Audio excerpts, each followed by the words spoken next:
Okay okay Subbarao గారు. విజయ్ గారు ఏమైంది అనుకోవాలి అసలు పెద్దరాయుడికి? సినిమాలో పెద్దరాయుడు, బయట కూడా పెద్దరాయుడు కింద ఫీల్ అవుతున్నారా ఇంకా మోహన్ బాబు? సినిమా వల్ల అది అట్నే ఉంటుందండి. అలా సెలబ్రిటీ హోదా అనుకుంటారు. సినిమాలలో హీరోయిజం చూపించి సినిమాల్లో హీరోయిజం చూపిస్తారు, బయట విలనిజం చూపిస్తారు. హీరోలంతా విలనిజం లాగా వ్యవహరించే సిచ్యువేషన్ ఉంటది. బయటికి మాత్రం వేరు వేరు కథలు చెప్తుంటారు, మేము అది ఇది అని. ఒక పెత్తందారి ఆలోచన, ఒక ఫ్యూడల్ మెంటాలిటీ, ఒక పెట్టుబడిదారి ఆలోచన, ఇదంతా దాంతో దాడులకు తెగబడ్డటువంటి వ్యక్తి మోహన్ బాబు. మీకు ఇష్టం ఉంటే పోలీస్ కంప్లైంట్ వచ్చింది, మీకు ఇష్టం ఉంటే వివరణ ఇవ్వండి. మీడియా మీద మైక్ లాక్కొని ఆయనకాయనే మైక్ లాక్కొని కొట్టడం వల్ల చెవు దగ్గర ఎముక విరిగినట్టు వస్తున్నటువంటి సమాచారం. ఇంకో ఇద్దరికి దెబ్బలు తగిలినాయి, కెమెరామెన్లకి, రిపోర్టర్లకి.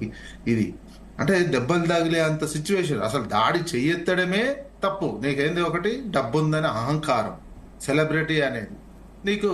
మళ్ళీ ప్రభుత్వంలో నాకు వాళ్ళు వీళ్ళు తెలిసారు ఒక బిల్డప్. ఈ బిల్డప్ కేవలం విజయ్ గారు ఆయన దాడి చేయడమే కాదు, బౌన్సర్లు అక్కడ ఉన్నటువంటి మిగిలిన కెమెరామ్యాన్లను, రిపోర్టర్లను అందరినీ బయటకు ఉరికించినటువంటి పరిస్థితి కర్రలు పట్టుకొని.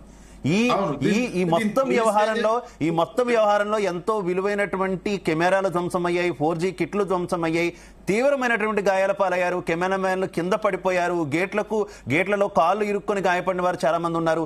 మనం ఒక్క రిపోర్టర్ గురించి మనం మాట్లాడుకుంటున్నాం కానీ చాలా మంది రిపోర్టర్లు అక్కడ నిన్న సఫర్ అయినటువంటి పరిస్థితి. అదే ఒక రిపోర్టర్, నేను అనేది రిపోర్టర్లకు అంటున్నా. ఒక రిపోర్టర్ పెద్ద గాయం అయింది, మిగతా రిపోర్టర్లు అందరు కాదైంది. కెమెరామెన్లు కెమెరాలు ధ్వంసం. ఇది ఇంత దౌర్జన్యకాండ, ఇంత హింసాకాండ ఒక వ్యక్తి చేస్తుంటే ఆడ కొడుతుంటే కూడా పోలీసులు పక్కకే ఉండి చూస్తూ ఉన్నారు. ఎగ్జాక్ట్లీ. ఇక్కడ చూడాల్సింది ఏంటంటే పోలీసు వైఫల్యం, ప్రభుత్వ వైఫల్యం కూడా ఉంది. ఎందుకు అంత దగ్గరైనా మరి ఎందుకు పోలీసులు అట్లా మైక్ తీసుకొని కొడుతుంటే పక్కకే ఉన్నాడు పోలీసు అతను, చూస్తూ ఉంటున్నారే తప్ప కనీసం ఆపే ప్రయత్నం చేయట్లేరు.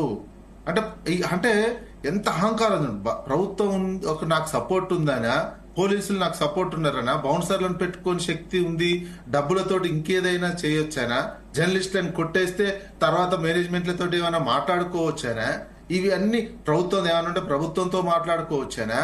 ప్రభుత్వం కూడా ఎంత ఉదాసీనంగా నిన్న కంప్లైంట్ ఇచ్చిన దగ్గర నుంచి అక్కడ జరుగుతుంటే అసలు వాళ్ళకి రక్షణ కాకపోయినా అక్కడ కవరేజ్ చేస్తున్న మీడియా ఇద్దరు పోలీసులు కొంతమంది బౌన్సర్లను బయటకు పంపించి మిగతా బౌన్సర్లు ఉన్నారు అక్కడ. ఇది జరుగుతుంటే పోలీసులు చూస్తూ ఊరుకుంటున్నారు అంటే ఇది తెలంగాణకు పెట్టిన కర్మ అనుకోవాల్సినటువంటి సిచ్యువేషన్.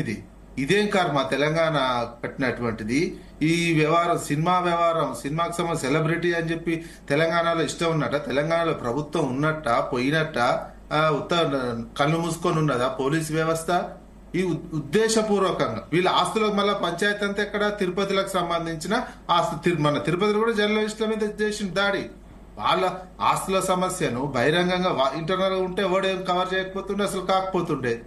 మొత్తం నువ్వు పోలీస్ కంప్లైంట్ ఇచ్చి బయటకు వచ్చి ఒక శత్రులు చింపుకొని బయటకు వచ్చిన తర్వాత ఆడ సహజసిద్ధంగా సెలబ్రిటీలు ఉండి సినిమా వాళ్ళు ఉన్నప్పుడు కవరేజ్ చేస్తారు. కవరేజ్ చేస్తే నీ కోపం కొడుకు మీద ఉంటే కోపం ఆయన మీద చేయించుకో, ఇంకేదైనా కంప్లైంట్ చేసుకో, ఇంకేదైనా చేసుకో. నువ్వు అక్కడ మీడియా వాళ్ళ మీద చేయడం అంటే ఎంత అరాచకానికి పరాకాష్ట ఇది. ఈ అరాచకాన్ని పరాకాష్ట భరిస్తున్న తెలంగాణ ప్రభుత్వం కూడా దీన్ని తప్పుబట్ట